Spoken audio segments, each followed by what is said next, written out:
भाई, अब मैं भी क्या कर सकती हूँ। अब गृहस्थी बहू की है। वो चाहे तो किसी को घर में बुलाना पसंद करे, नहीं तो अपने मस्त रहे। अब आजकल की बहुओं को हम ज्यादा कुछ कह भी नहीं सकते। साक्षी जी अपनी बहन से फोन पर बात कर रही थी। उसी समय उनकी बहू प्रीति का वहां आना हुआ। उसे देखते ही साक्षी जी ने बात पलट दी। अरे, मैं क्या कह रही थी तन्नू, कि हम लोगों को मायके गए हुए भी काफी टाइम हो गया है। क्यों ना एक दिन डिसाइड कर हम लोग अपने मायके पहुंच जाए। हमारा मिलना भी हो जाएगा और पुरानी यादें ताजा भी हो जाएंगी। अच्छा, फिर ठीक है। इस बार संडे को पक्का रहा। हम लोग घर पर ही मिलेंगे, कहकर साक्षी जी ने फोन काट दिया और प्रीति की तरफ देखकर बोली, क्या हुआ बहू, कुछ कहना था तुम्हें?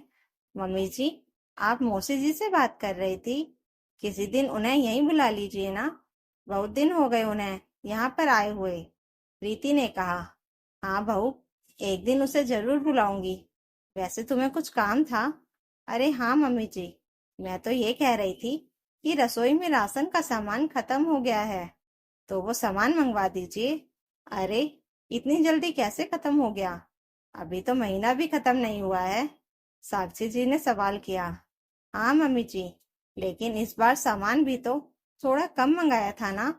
दीदी के ससुराल में इस बार प्रोग्राम था, तो हम 4 दिन के लिए वहां उदयपुर गए थे। इसलिए आपने सामान भी कम कर दिया था।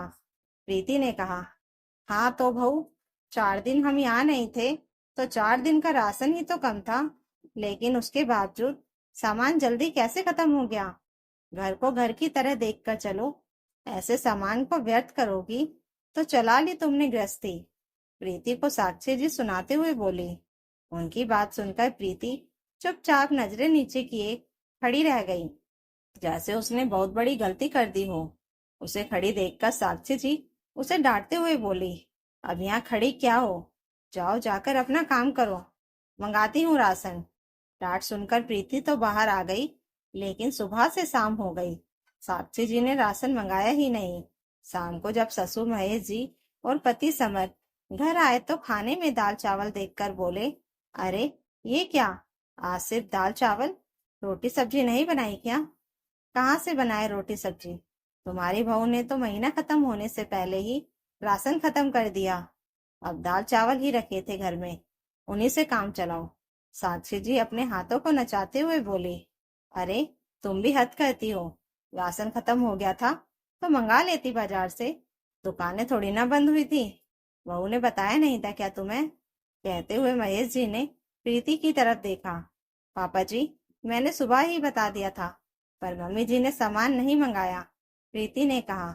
उसकी बात सुनकर महेश जी ने सवालिया नजरों से साक्षी जी की तरफ देखा, तो साक्षी जी बोली, राशन तो महीने के हिसाब से ही आता है ना? क्या इसे गृहस्थी चलानी नहीं आती? अरे, तो तुम बहू की गृहस्थी चलाने देती कहाँ हो? सब तरफ कहती फिरती हो कि गृहस्थी बहू की है। बहू अपने हिसाब से रखती है, लेकिन थोड़ी तो छूट दो उसे। अब तो उसकी शादी को भी 2 साल होने को आ गए। जब रसोई वो संभालती है, काम वो करती है, तो थोड़ा रसोई का सामान भी उसे अपने हिसाब से मंगा लेने दिया करो। महेश जी ने कहा, तो साक्षी जी चिढ़ गई और उठकर अपने कमरे में चली गई। खैर, उस दिन तो सबने दाल चावल खाकर ही पेट भरा। दूसरे दिन महेश जी ने ही राशन का सामान मंगवाया। प्रीति की शादी को 2 साल हो चुके थे। घर में सास ससुर, महेश जी और साक्षी जी और पति समर ही थे। एक ननद थी जिसकी शादी हो चुकी थी। छोटा सा परिवार था। घर के कामों की सारी जिम्मेदारी प्रीति की थी। साक्षी जी सबको यही कहती थी कि अब गृहस्थी प्रीति की है, अब वो जो चाहे वो करे। वो तो अब इन सबसे मुक्त है। लेकिन सच्चाई तो ये थी कि साक्षी जी ने घर के काम की जिम्मेदारी ही सिर्फ प्रीति को दी थी। गृहस्थी तो आज भी उनके हाथ ही थी।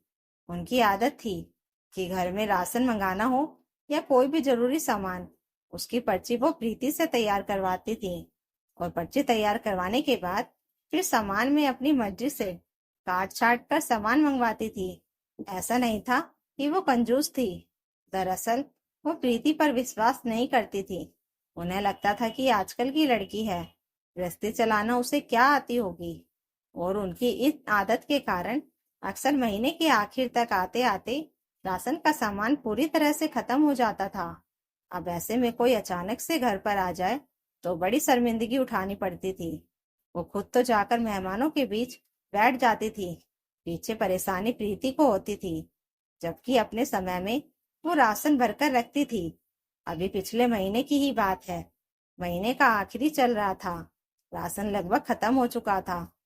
अचानक से रात को मेहमान घर पर आ गए, वो भी साक्षी जी के मायके से। अब रात के खाने का टाइम, उसी समय वो लोग आए थे और उस दिन भी बने थे सिर्फ दाल चावल। अब क्या करे, वो तो भाग्य अच्छा था कि समर घर पर ही था और उसने बाहर से खाना ऑर्डर कर लिया। खाना बाहर से आने के बाद प्रीति खाना थाली में परोसने के लिए रसोई में आ गई। लेकिन जैसा कि अधिकतर औरतों की आदत होती है, मामी जी भी अपनी आदत के कारण रसोई में आ गई। अब आजकल रसोई में भी डिब्बे पारदर्शी इस्तेमाल किए जाते हैं, सो अब रसोई की अधिकतर डिब्बे खाली दिखे। ये देखकर मामी जी वापस बाहर आ गई और साक्षी जी के पास बैठकर धीरे से बोली, यह क्या हालत कर रखी है आपने रसोई की? सारे डिब्बे खाली हैं। घर की स्थिति तो सही चल रही है ना जीजी? आप हमसे कोई बात छुपा तो नहीं रही हो? सुनकर साक्षी जी झेप गई, पर उन्होंने प्रीति के सिर पर सारा ठिकरा फोड़ दिया। नहीं नहीं भाभी, ऐसी कोई बात नहीं है। भगवान की खूब कृपा है हम पर। अब भाभी, वो क्या है ना कि गृहस्थी बहू की है, वो अपने हिसाब से संभाल रही है, तो कभी कभी कमी हो जाती है। जी जी, माना कि गृहस्थी बहू की है, पर आपको भी तो समझाना चाहिए ना। ऐसे गृहस्थी चलती है क्या? ये तो चलो समर ने खाना बाहर से मंगा लिया, अभी हमारी जगह कोई और आता और वो बाहर का खाना नहीं खाता, तब क्या कर लेते? मामी जी ने कहा।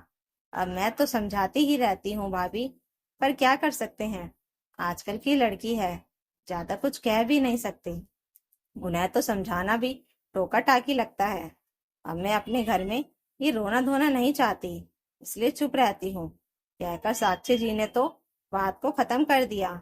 पर उसके बाद उनके मायके की तरफ की सारी रिश्तेदारी में यह बात फैल गई कि प्रीति गृहस्थी ठीक से नहीं चला सकती। उल्टा साक्षी जी अपनी बहू पर निर्भर हो चुकी थी। मतलब साक्षी जी तो बेचारी बन गई सबके सामने।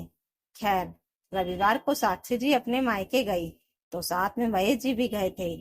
अभी सब लोग बैठकर बातें कर ही रहे थे कि यूं ही प्रीति की बात चल पड़ी। उस समय महेश जी प्रीति की बड़ी तारीफ करने लगे।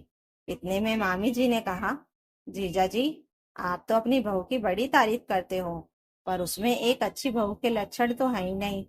बताओ, उसे तो गृहस्थी चलानी नहीं आती, ऊपर से अपनी सास की भी नहीं सुनती। बताओ, इकलौती बहू है, लेकिन वो भी ढंग की नहीं। ये सुनकर महेश जी सकते में आ गए। क्या बात है, आखिर आप ऐसा क्यों कह रही हो? जीजा जी, बुरा मत मानना, लेकिन आपकी बहू के हाथ में बिल्कुल भी बरकत नहीं है। उस दिन तो रसोई घर देखकर हैरान रह गई, सारे डिब्बे खाली पड़े हुए थे। जबकि जीजी रसोई संभालती थी ना, तो कभी आपके घर में कमी नहीं हुई थी। हाँ जीजा जी, ये बात तो सही कही भाभी ने। उसे गृहस्थी चलाने नहीं आती, तो कम से कम अपनी सास की तो सुने।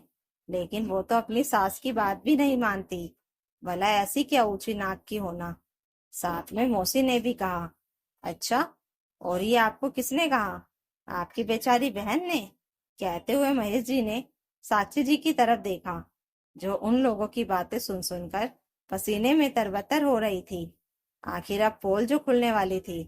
भाई, अब ऐसा है कि हमारे घर में बहू की समस्या नहीं है, ये उस सास की समस्या है, जो गृहस्थी तो बहू के नाम कर देती है, पर सच में गृहस्थी उसके हाथ में नहीं देती है, क्योंकि सामान तो आपकी बहन ही मंगाती है, बहू नहीं मंगाती है। फिर ऊपर से बेचारी भी आपकी बहन ही बन जाती है। तो अब बताओ, गलती किसकी है? सुनकर सब लोग हैरानी से साक्षी जी की तरफ देखने लगे, तो वो अपनी नजरें नीचे झुकाए बैठी हुई थी। पर महेश जी ने अपना बोलना जारी रखा।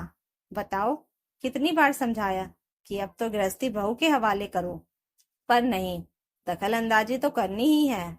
बताओ, बहू सामान की पर्ची तक बनाकर देती है, उसमें भी एक काट छाट करके सामान मंगाती है, और फिर उम्मीद करती है कि उसी कटे छटे सामान में बहू पूरा महीना चला दे, और फिर सबके सामने बुराई भी उसी बहू की करती है कि उसके हाथ में बरकत नहीं है।